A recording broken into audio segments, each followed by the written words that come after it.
Hello મિત્રો, નમસ્તે. કેમ છો? મજામાં? રંગીન રાજકોટ યુટ્યુબ ચેનલમાં આપ સૌ મિત્રોનું સ્વાગત છે. આજે આપણે આવી પહોંચ્યા હતા આપણા રાજકોટ શહેરના ઓમનગરની ચોકમાં, જે હોળી પ્રગટાવવામાં આવી છે તેના દર્શન માટે આવી ગયા છીએ મિત્રો. હોળી પ્રગટી ગઈ છે ને લોકો લાભ લઈ રહ્યા છે દર્શનનો. તો મિત્રો, તમે પણ લાભ લેતા હશો અને લાભ ઘણાએ લઈ લીધો હશે. તો આજે આપણે આવી પહોંચ્યા છીએ અને આપણે પ્રદક્ષિણા શરૂ કરી દીધી છે. તો મિત્રો, આ એક મહત્ત્વ હોય છે. હોળીના પાવન પર્વ હોળીની પ્રદક્ષિણા કરવી એ માત્ર એક પરંપરા નથી, પણ તેની પાછળ ઊંડા ધાર્મિક અને વૈજ્ઞાનિકો કારણ રહેલા છે. હોળીની અગ્નિને અત્યંત પવિત્ર માનવામાં આવે છે.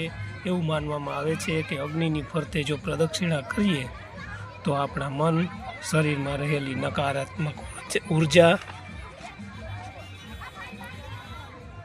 અને ખરાબ વિચારો અને આળસ, જે લોકો આળસ કરી રહ્યા છે કે કરી રહ્યા હોય, તે આળસ પણ બળીને ભસ્મ થઈ જાય છે. જો આની પ્રદક્ષિણા કરવામાં આવે ને તો આળસ ને બધું આ ખરાબ વિચારોને બળીને ભસ્મ થઈ જાય છે.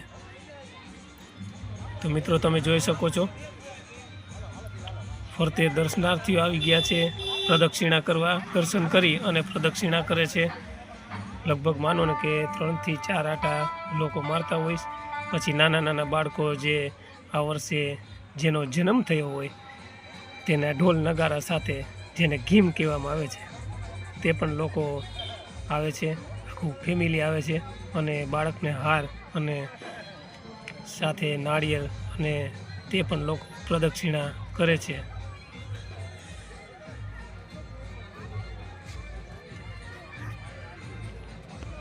તો મિત્રો, ગામે ગામ, શહેરે શહેર અને ચોકે ચોકમાં જ્યાં હોળી થાય છે, ઘરમાં તો હોળી થતી જ હોય રોજે રોજ, પણ આ એક દર વર્ષે હોળીના દર્શનનો લાભ લેવાનો હોય છે. તો તમારા ગામમાં પણ હોળી થતી હશે અને લાભ લઈ રહ્યા હશે.